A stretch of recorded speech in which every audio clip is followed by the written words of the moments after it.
जय श्री राम। श्रीमद् भगवद गीता के छठे अध्याय का 21वां श्लोक। सुखमात्यंतिकम यत्तद् बुद्धिग्राह्यमतीन्द्रियं वेत्ति यत्र न चैवायं स्थितश्चलति तत्वतः। इसका अर्थ है, इंद्रियों से अतीत केवल शुद्ध हुई सूक्ष्म बुद्धि द्वारा ग्रहण करने योग्य जो अनंत आनंद है, उसको जिस अवस्था में अनुभव करता है और जिस अवस्था में स्थित यह योगी परमात्मा के स्वरूप से विचलित होता ही नहीं। प्रश्न है, यहाँ सुख के साथ आत्यंतिकम, अतीन्द्रियम और बुद्धिग्राह्यम विशेषण देने का क्या अभिप्राय है? उत्तर है, 18वें अध्याय में 36वें से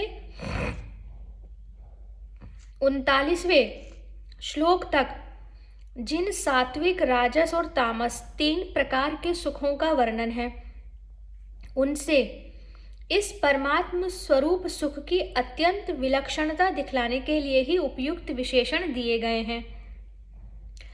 परमात्म स्वरूप सुख सांसारिक सुखों की भांति क्षणिक, नाशवान दुखों का हेतु और दुख मिश्रित नहीं होता।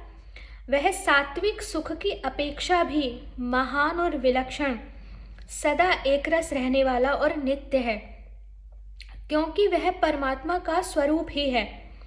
उससे भिन्न कोई दूसरा पदार्थ नहीं है। यही भाव दिखलाने के लिए आत्यंतिकम विशेषण दिया गया है।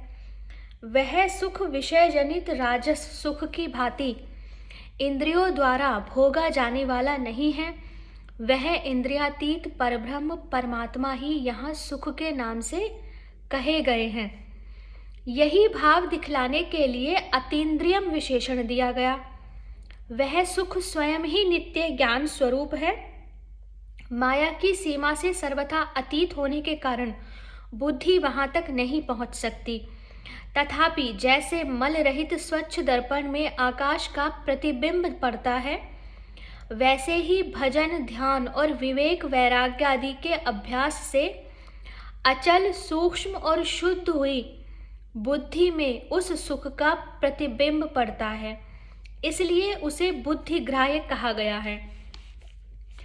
परमात्मा के ध्यान से होने वाला सात्विक सुख भी इंद्रियों से अतीत, बुद्धिग्राह्य और अक्षय सुख में हेतु होने से अन्य सांसारिक सुखों की अपेक्षा अत्यंत विलक्षण है।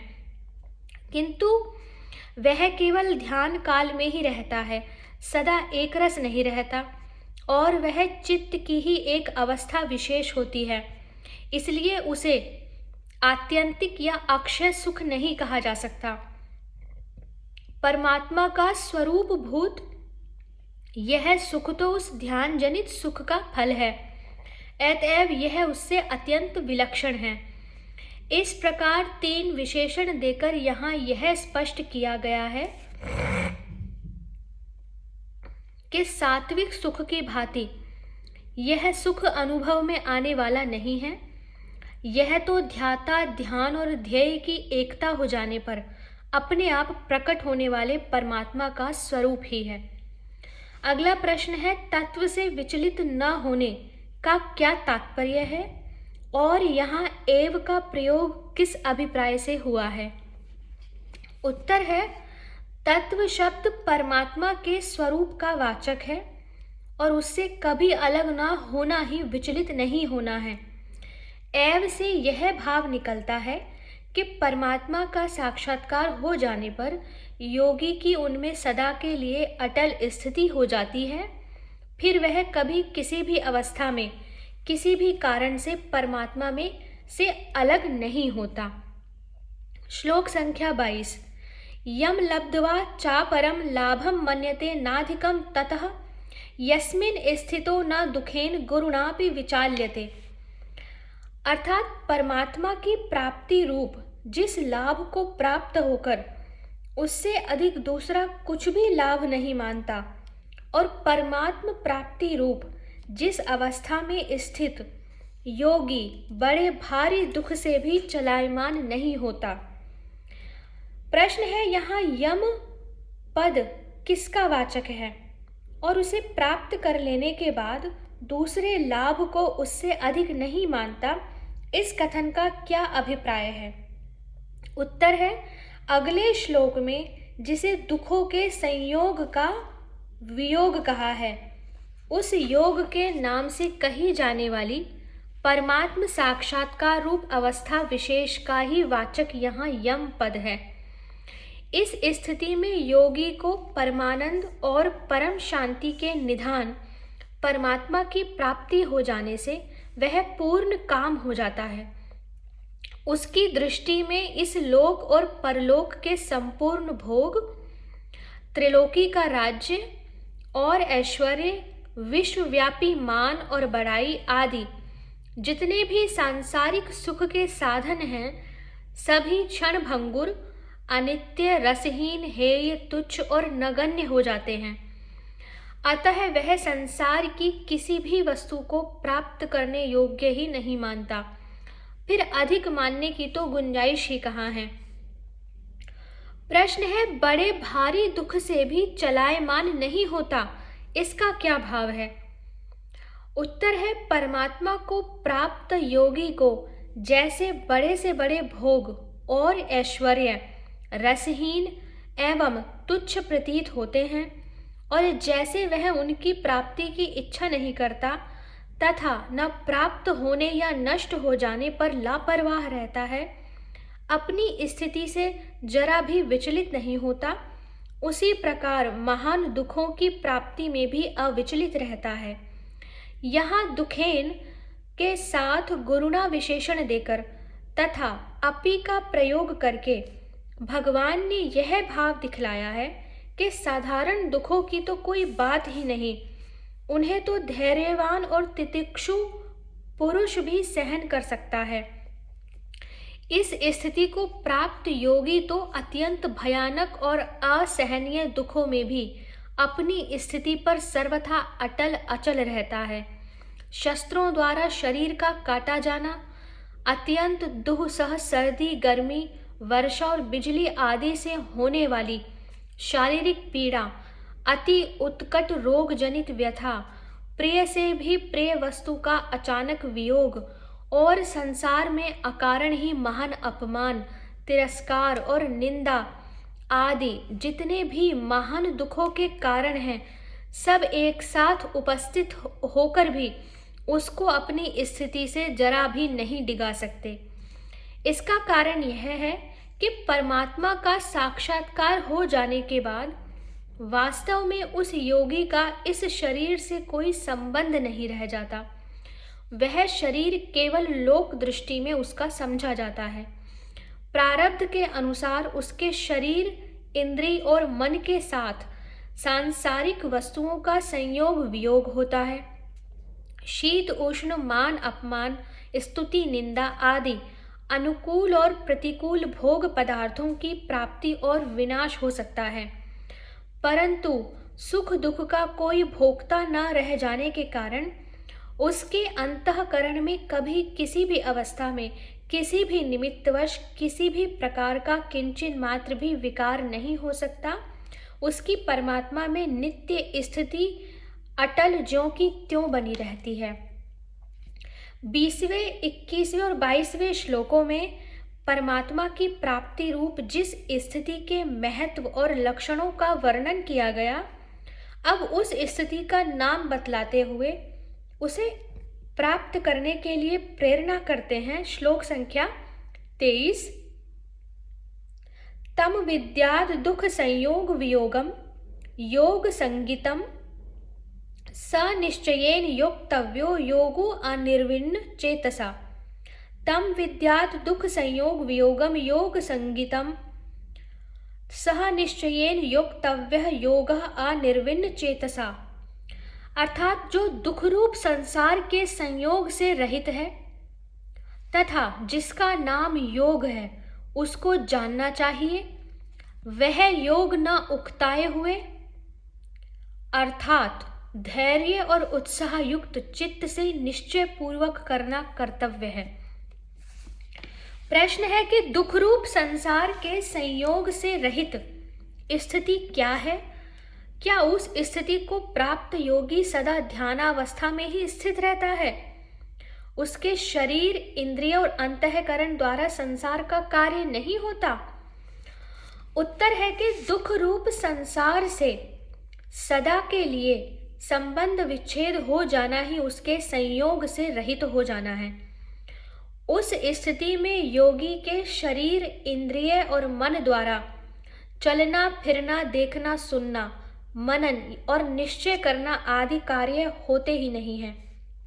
होते ही ना हो ऐसी बात नहीं है।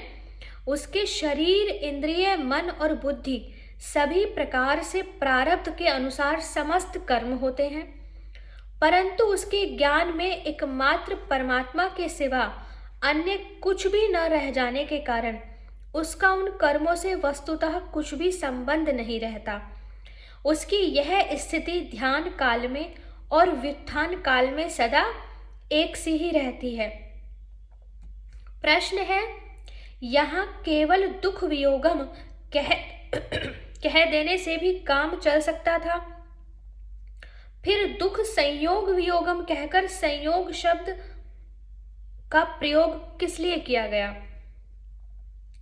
उत्तर है कि दृष्टा और दृश्य का संयोग अर्थात दृश्य प्रपंच से आत्मा का जो अज्ञान जनित अनादि संबंध है, वही बार बार जन्म मरण रूप दुख की प्राप्ति में मूल कारण है।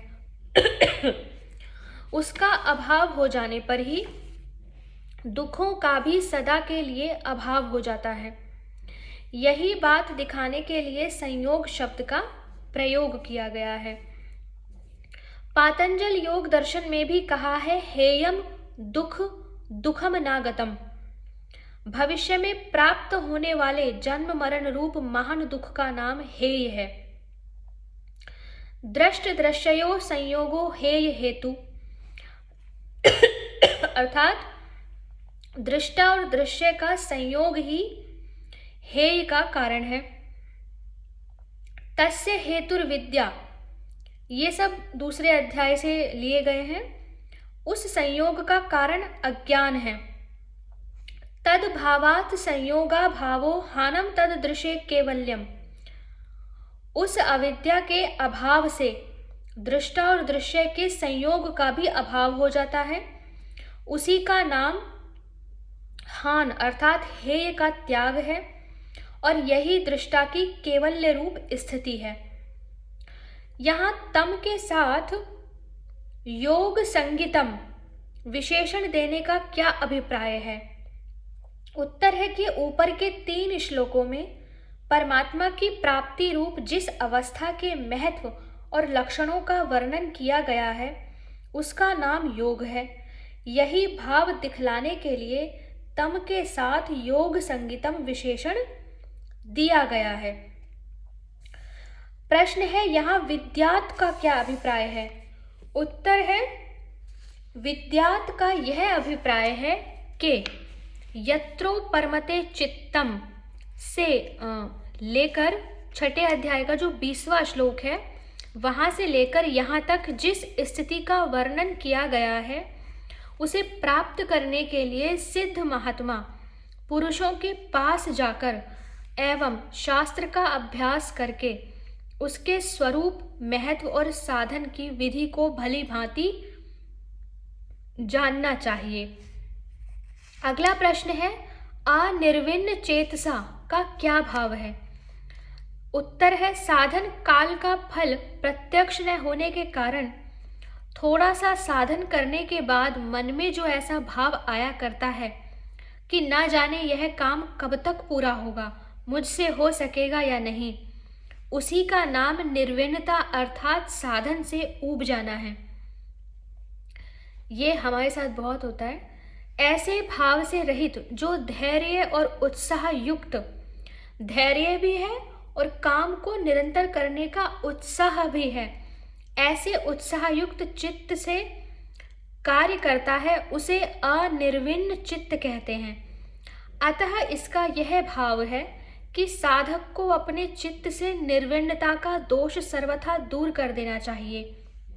योग साधन में अरुचि उत्पन्न करने वाले और धैर्य तथा उत्साह में कमी करने वाले भावों को अपने चित्त में उठने ही नहीं देना चाहिए और फिर ऐसे चित्त से योग का साधन करना चाहिए। अगला प्रश्न है, यहाँ निश्चय पूर्वक योग साधन करना कर्तव्य है, इस कथन का क्या भाव है? उत्तर है, निश्चय यहाँ विश्वास और श्रद्धा का वाचक है। अभिप्राय यह है कि योगी को योग साधन में, उसका विधान करने वाले शास्त्रों में, आचार्यों में और योग साधन के फल में पूर्ण रूप से श्रद्धा और विश्वास रखना चाहिए एवं योग साधन को ही अपने जीवन का मुख्य कर्तव्य मानकर और परमात्मा की प्राप्ति रूप योग सिद्धि को ही ध्येय बनाकर दृढ़ता पूर्वक तत्परता के साथ उसके साधन में संलग्न हो जाना चाहिए। श्लोक संख्या 24 से आगे की वीडियो में पढ़ेंगे। हरे कृष्णा।